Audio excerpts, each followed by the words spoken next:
জলবায়ু পরিবর্তন ও সচেতনতা। এই মঞ্চে আজ বিভিন্ন শিক্ষার্থীরা তাদের মেধা ও চিন্তা ভাবনার মাধ্যমে জলবায়ু পরিবর্তন রোধে আমাদের কর্মে এবং পরিবেশ রক্ষায় বৃক্ষের অবদান সহ নানা বিষয়ে মূল্যবান বক্তব্য উপস্থাপন করবে। তাদের বক্তব্যে আমরা যেমন জানতে পারবো এই সংকটের ভয়াবহতা সম্পর্কে, তেমনি খুঁজে পাবো সমাধানের নতুন দিগন্ত। রয়েছে পরিবেশ বিষয়ক কবিতা, চিত্র, পরিসংখ্যান এবং শিক্ষামূলক তথ্য। উন্নত দেশগুলিকে জলবায়ু ঋণ প্রস্তুত করতে হবে এবং আমাদেরকে প্রতিজ্ঞা করতে হবে যে বিশ্বে আমরা জলবায়ু ঋণ প্রস্তুত না করে কোনো উন্নতি করতে পারবো না। মনে রাখতে হবে যে গাছ লাগায় সে দেশ বাঁচায়। এই মহামন্ত্র হোক আমাদের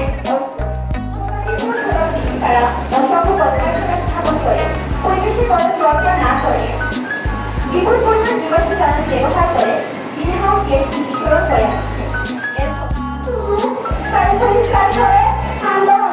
গাছ আমাদের পরিবেশকে রক্ষা করতেও গুরুত্বপূর্ণ ভূমিকা পালন করে। প্রাকৃতিক কারণ থাকলেও এর সবচেয়ে বড় এবং প্রধান কারণ হচ্ছে মানব সৃষ্ট দূষণ, যেমন জীবাশ্ম জ্বালানি, কলকারখানা, যানবাহন এবং বিদ্যুৎ উৎপাদন ক্ষেত্রে কৃষিকাজের উপরও এক গভীর প্রভাব রয়েছে।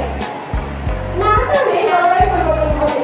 এর মধ্যে যেমন হচ্ছে প্রাকৃতিক কারণ, তেমনি রয়েছে মানব সৃষ্ট কারণ। প্রাকৃতিক কারণের মধ্যে রয়েছে প্রাকৃতিক কারণগুলো থেকে মানব সৃষ্ট কারণগুলো একটি বেশি।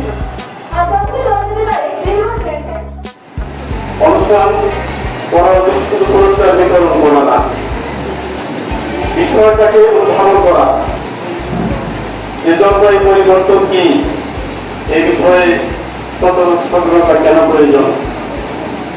আলহামদুলিল্লাহ, আমি তোমাদের যে বক্তব্য উপস্থাপন করেছ ভালো লেগেছে, তোমরা অনেক বিষয় অনেক প্রাথমিক এনেছ। তবে কথা হচ্ছে যে বিষয়গুলো শুধু কথা বললে হবে না, এটাকে বাস্তবায়ন করতে হবে। বাস্তবায়ন করতে গিয়ে আমাদেরকে সবাই একটা প্রতিজ্ঞাবদ্ধ হতে হবে, আমি একটা করে গাছ লাগাবো